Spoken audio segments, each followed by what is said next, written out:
All right, welcome back for another deep dive. And today we've got a fun one. We're going to be looking at two sources about English. Oh, interesting. Yeah. One is, those YouTube podcasts that teach English phrases and stuff like that. Yeah, sure. So we've got one of those. Okay. And then the other one is a description for a podcast all about the IELTS exam. Okay. Okay, so two very practical sources, I guess. Yeah, and you might be thinking, like, what do those two things even have in common, right? But trust me, like, this is where things get interesting. We're going to kind of see how those two worlds collide a little bit. I like it. So we have like practical English and then this standardized test that kind of measures it. Yeah, exactly. Okay, so we can see how these two seemingly separate worlds actually intertwine. Totally. Okay, so picture this. You're at an event, like maybe a networking mixer or something, and you bump into someone that you met like last week. Yeah. But their name has completely vanished from your memory. Talk about an awkward situation. The dreaded memory lapse. It happens to the best of us. It really does. But what I find so fascinating is how this YouTube podcast, it tackles this exact scenario. And it gives you some pretty clever strategies for navigating these tricky social situations. Yeah, it's not even just about like learning the vocabulary, right? Right. It's about understanding the nuances of how language is used in real-life conversations. Absolutely. So, for example, they suggest saying something like, "It's great to see you again. I'm terrible with names. Would you mind reminding me of yours?" Oh, that's good. That's really good. Right. Because it's very disarming. It's a way to admit your forgetfulness without coming across as rude, which is often the worry. Exactly. So it's a great example of language pragmatics in action, right? It's like you're understanding these kind of unspoken rules and the social implications of what you're saying. And by framing that request as like a personal shortcoming, I'm terrible with names, you're shifting the focus away from the other person's potential offense. Right. And it just makes it a more comfortable interaction. Exactly. Much less awkward. And that's kind of what makes this podcast so valuable, right? Yeah. It's not just about memorizing phrases. It's about learning how to use language effectively to achieve your communication goals. 100%. Oh. I mean, who hasn't been in that situation? Oh, all the time. Yeah. Okay, so now shifting gears a little bit to our second source, we've got the description of a podcast dedicated entirely to the IELTS exam. Okay. And while the YouTube podcast focuses on this everyday English, the IELTS is a standardized test that really evaluates your English proficiency for academic and professional purposes. So this is for people that maybe want to study abroad. Yeah. A lot of times it's required for international students to get into universities in English-speaking countries. I see. So it's not just, chatting with your friends at a coffee shop. This is high stakes. Right. Yeah.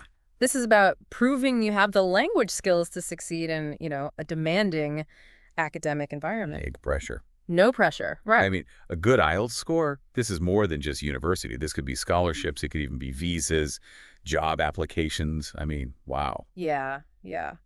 So this test can really open doors for people who want to, study or work in an English-speaking country. Absolutely. So this podcast, it's offering some really valuable insights and strategies for these test takers, especially for people who are facing those challenges, like test anxiety. And, even just like the different sections of the exam, like how to understand what's required for each section. Yeah. So there's, it sounds like there's some really good information in there. Yeah, in the YouTube podcast, I thought this was funny. They had a bit where one of the hosts was talking about forgetting their uncle's name at a family reunion. Right. So it just shows that these, memory slips can happen to anyone, even in your native language. You would think that would be the one place where you'd remember everyone's name, right? Yeah, for sure. Yeah. But it's just a good reminder that communication is a complex process. Even those of us who are fluent in a language, we still experience those embarrassing moments of a linguistic fumbling, I guess you could say. Yeah. So, okay, we've got these two sources, both focused on English, but with very different angles. Right. One is all about the, practicalities of everyday conversation, and the other one delves into the high-stakes world of standardized testing. Yeah. So you might be thinking, how do these two pieces even connect? Exactly. That's where it gets really interesting. Yeah. So while,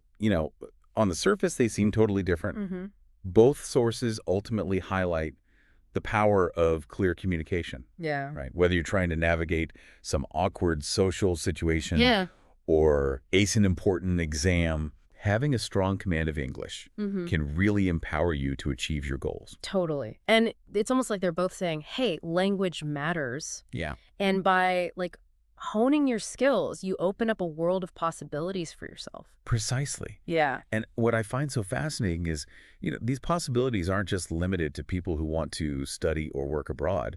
Like strong communication skills, those are valuable in any part of your life. Oh, yeah, for sure. Absolutely. Yeah, I mean, think about it. Whether you're negotiating a business deal or presenting your ideas in a meeting. Right. Or even just trying to connect with someone from a different culture.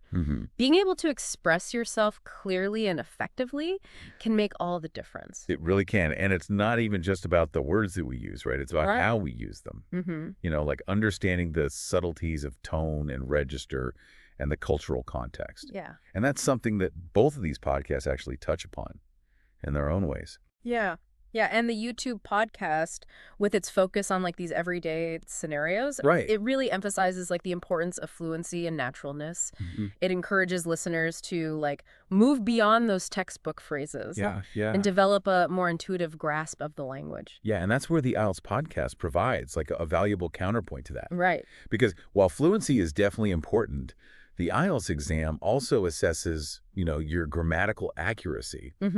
And vocabulary range, and the ability to construct a coherent argument in written and spoken English. Right. So it's a reminder that mastering a language requires a multifaceted approach. Yeah, it's almost like building a house, right? Okay. You need a strong foundation of grammar and vocabulary. Right. But you also need the creativity and flexibility to adapt your language to different situations and different audiences. Ooh, I like that analogy. Right. Yeah, building a house and language learning. Exactly. They both require patience, persistence, and a willingness to, learn from those mistakes. Speaking of mistakes, the YouTube podcast had this great tip about embracing those oops moments.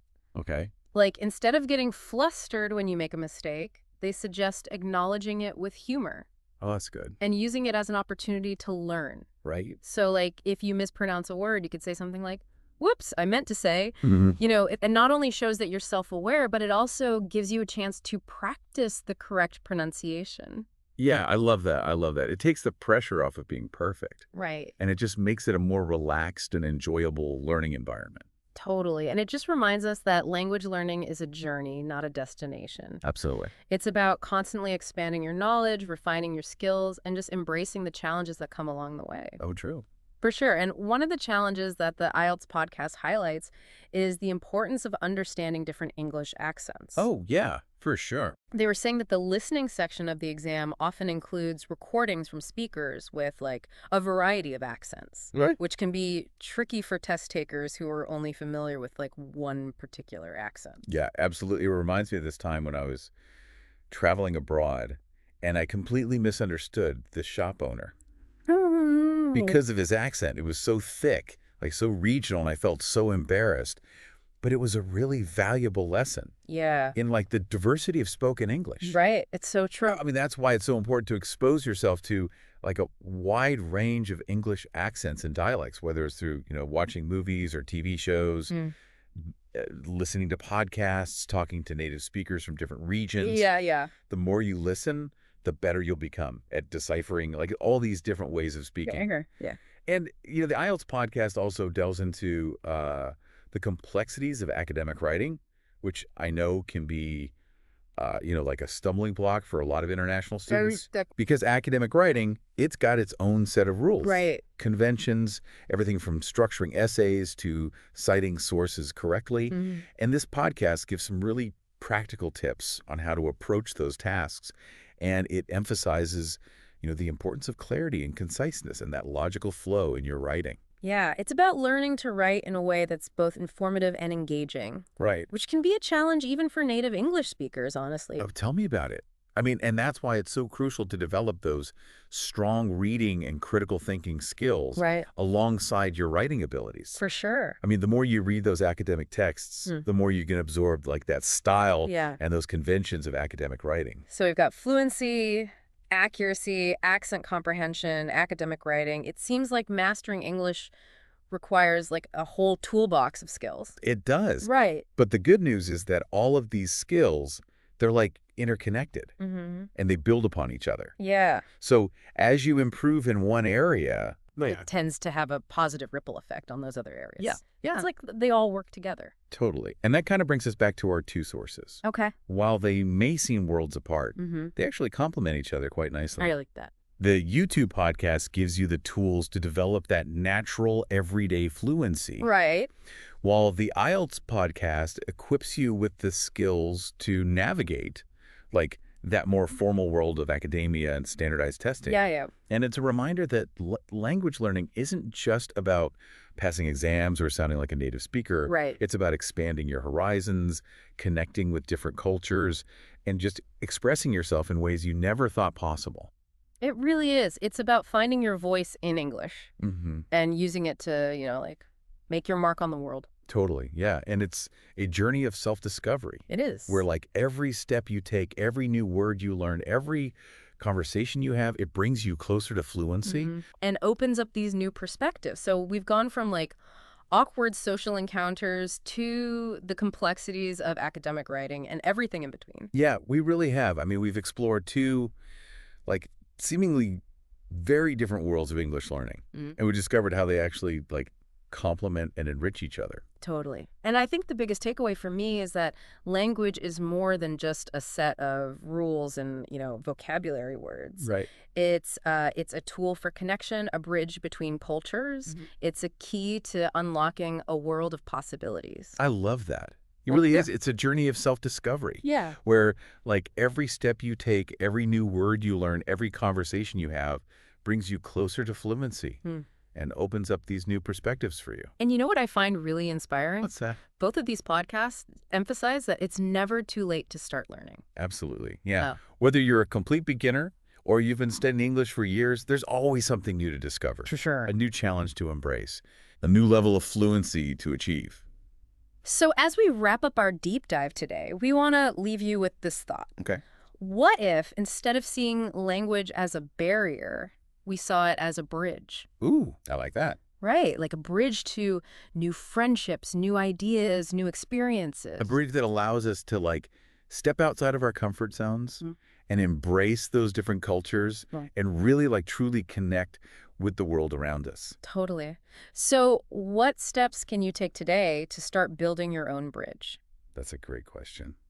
Maybe it's listening to an English podcast, watching a movie in English, or even, like, striking up a conversation with an English speaker. Right. Or maybe it's finally dusting off that language learning app you downloaded months ago. Yeah. The possibilities are kind of endless, right? Totally. And the most important thing is to just start. Take that first step. Yeah. See where the journey takes you. And remember, you don't have to be perfect. Like, embrace the mistakes. Celebrate those small victories. And just enjoy the process of learning. Because ultimately, the joy of language lies not just in the fluency, but in the connections that we make and the worlds that we unlock along the way. So keep exploring, keep learning, and keep building those bridges. Until next time, fellow deep divers, happy learning. Subscribe now.